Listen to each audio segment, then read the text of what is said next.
2025 में बिहार में तो नीतीश कुमार रहने वाले हैं।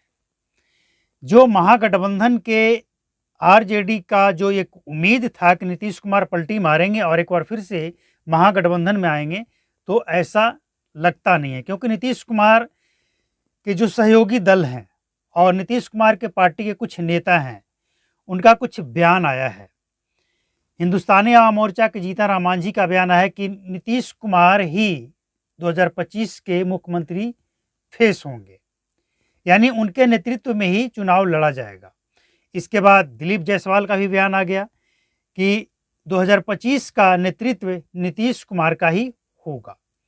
इसके बाद संजय झा का एक बयान आया है कि दिल्ली में बीजेपी के साथ, यानी एनडीए के साथ, दिल्ली में नीतीश कुमार की पार्टी जेडीयू विधानसभा की चुनाव लड़ेगी।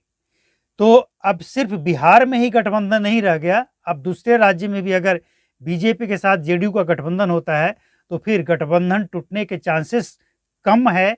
और जो लोग ये उम्मीद लगाकर बैठे थे ना अब तक कि नीतीश कुमार पलटी मारेंगे, इसके बाद दिल्ली की सरकार, नीतीश कुमार पलटी मारेंगे तो दिल्ली की जो पीएम मोदी की सरकार है वह भी गिर जाएगी, उस पर अब पानी फिरता हुआ दिख रहा है।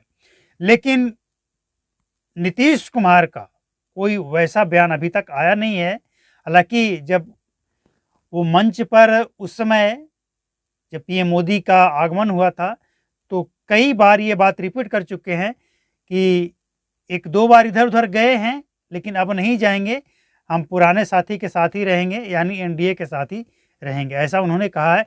और खुले मंच से कहा है और बिना कोई प्रेशर, बिना किसी से पूछे उन्होंने खुद ही इस बात को कहा है। इसीलिए अब ये उम्मीद लगाना हमें लगता है कि बेकार है।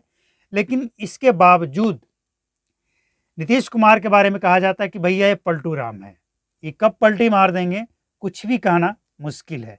तो क्या कुछ होगा ये तो वक्त बताएगा। हालांकि 2025 की चुनाव का जो तैयारी है वो जोर शोर से चल रहा है। सभी पार्टियों का अपना अपना स्टैंड है और अपना अपना तर्क है, अपना अपना लुभावने वादे हैं जो वोटरों को जाकर लुभा रहे हैं, कोई 2000, कोई 3000। लेकिन सवाल कई सारे हैं जनता का और जनता सवाल भी पूछेगी। लेकिन सबसे बड़ा बिहार में जो मुद्दा है ना वो है पलायन। इस पे अगर काम हो, हालांकि हाल ही में कुछ फैसले लिए गए और जिस तरह से इन्वेस्टर बिहार आ रहे हैं, ऐसा लगता है कि जो प्लान है, ये पलायन का मुद्दा है ना, इस पे भी रोक लग सकता है। क्योंकि जिस रफ्तार से बिहार के अंदर इन्वेस्टर का रुझान बढ़ा है, इन्वेस्टर आ रहे हैं, फैक्ट्री लग रही है बिहार में और लगने के चांसेस दिख रहे हैं, ऐसा लगता है कि पलायन पे भी जल्दी काम होगा। और एक और बड़ी समस्या है बिहार में, उत्तरी बिहार, जो नेपाल से पानी छोड़ा जाता है तो उत्तरी बिहार में बाढ़ का समस्या है।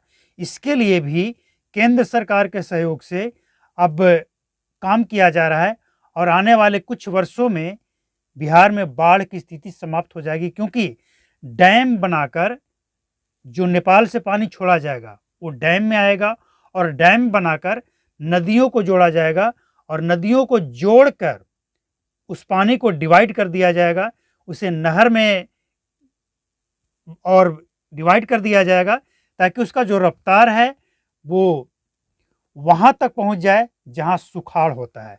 यानी उत्तरी बिहार में अगर बाढ़ है, दक्षिणी बिहार में सुखाड़ है, तो पानी अगर दक्षिणी बिहार चला है तो दोनों तरफ, उत्तरी और दक्षिणी दोनों बिहार खुशहाल हो जाए, ऐसा प्लान चल रहा है। तो बिहार में ये कुछ जो मेन समस्या था उस पर काम चल रहा है और जनता को तय करना है कि बिहार का मुख्यमंत्री कौन बनेगा। बाकी पार्टी तो आपके सामने आएंगे, आपके घर आएंगे, लुभावने वादे भी करेंगे, लेकिन जनता को तय करना है कि सत्ता किसके हाथ में सौंपना है। सबसे ऊपर जनता है, तो जनता तय कर लें कि आपको क्या चाहिए, क्या नहीं चाहिए।